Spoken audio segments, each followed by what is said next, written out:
Assalamualaikum warahmatullahi wabarakatuh. Halo, perkenalkan nama saya Rosniati dengan NIM A1A1210053. Program studi S1 Administrasi Publik, Sekolah Tinggi Ilmu Sosial dan Ilmu Politik, Samudra Indonesia Selatan. Terima kasih kepada dosen pengampu Bapak Ade Burhanuddin SIP MSI yang telah memberikan kesempatan untuk saya memaparkan materi mengenai mata kuliah Manajemen Pertumbuhan Wilayah.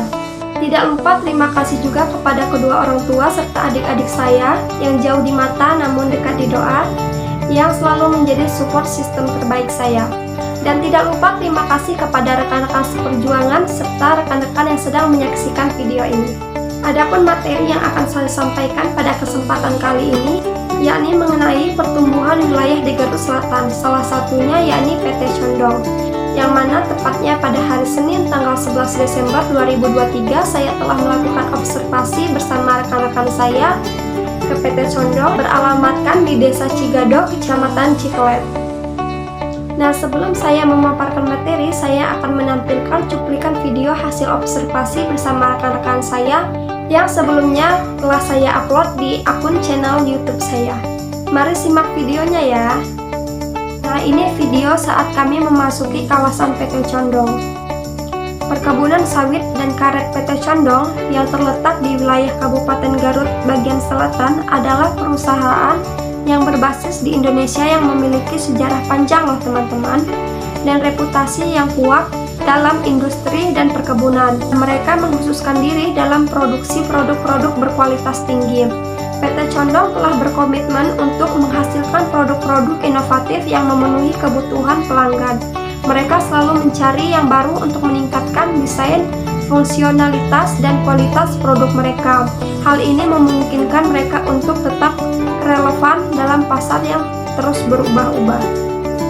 Nah, itu dia sedikit cuplikan hasil observasi kami pada tanggal 11 Desember 2023. Saat melakukan observasi ke PT Condong, kami bertemu dengan Bapak Muhaimin yang bekerja di bagian legalitas PT Condong. Legalitas PT Condong ditetapkan oleh hukum dan peraturan yang berlaku di suatu negara.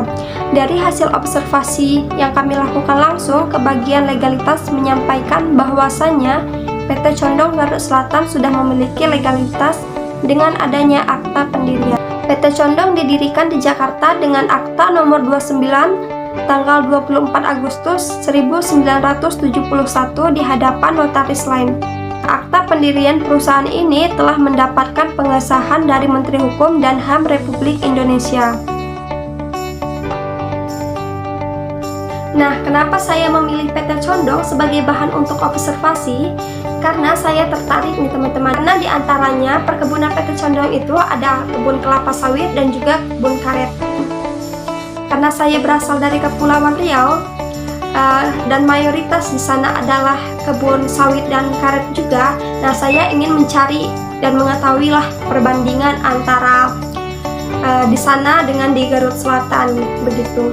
Serta untuk mengetahui peran pertumbuhan wilayah mengenai ekonomi masyarakat, baik dampak positif dan negatifnya serta kendala yang dihadapi dan cara mengatasinya.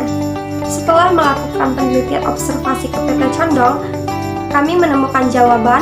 Salah satu pilar keberhasilan PT Condong adalah kontrol kualitas yang ketat dalam semua tahapan produksi dengan standar kualitas yang tinggi.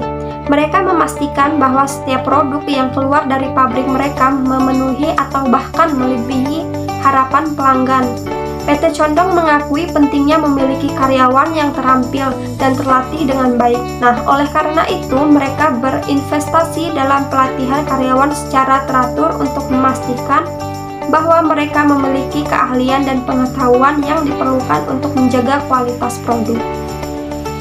Nah, selain berfokus pada keberlanjutan lingkungan, PT Condong juga aktif dalam memperdayakan komunitas lokal. Nah, mereka mendukung program-program sosial serta pendidikan, memberikan kesempatan pekerjaan kepada penduduk setempat, dan berkontribusi kepada pertumbuhan wilayah tersebut.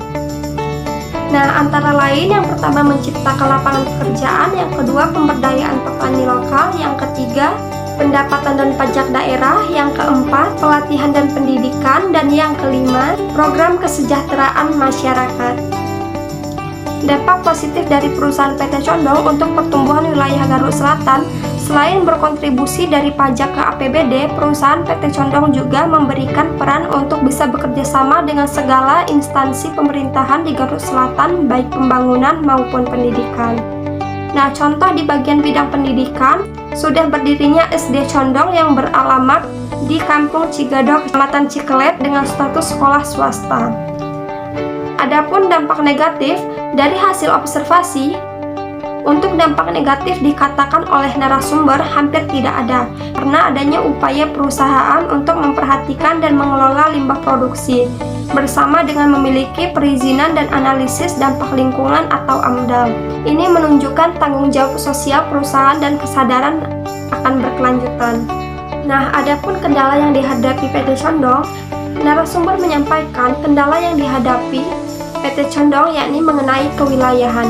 Meski sudah memiliki surat izin dan sertifikat bahwa wilayah ini adalah wilayah PT Condong, sehingga permasalahan kewilayahan dapat muncul akibat berbagai faktor seperti konflik lahan, hubungan dengan masyarakat lokal, atau peraturan pemerintah terkait pengelolaan wilayah. Untuk itu, cara penyelesaian yang dilakukan yakni secara diplomasi. Dalam hal ini melibatkan upaya berkelanjutan untuk berkomunikasi dengan pihak-pihak terkait. Dengan mendukung dialog terbuka dan saling pengertian, perusahaan perkebunan dapat berusaha mengatasi permasalahan kewilayahan dan penciptaan hubungan yang berkelanjutan dengan masyarakat setempat. Mungkin sekian materi yang dapat saya sampaikan. Untuk kurang dan lebihnya saya mohon maaf. Wassalamualaikum warahmatullahi wabarakatuh. Jangan lupa like, comment, and subscribe ya teman-teman. See you.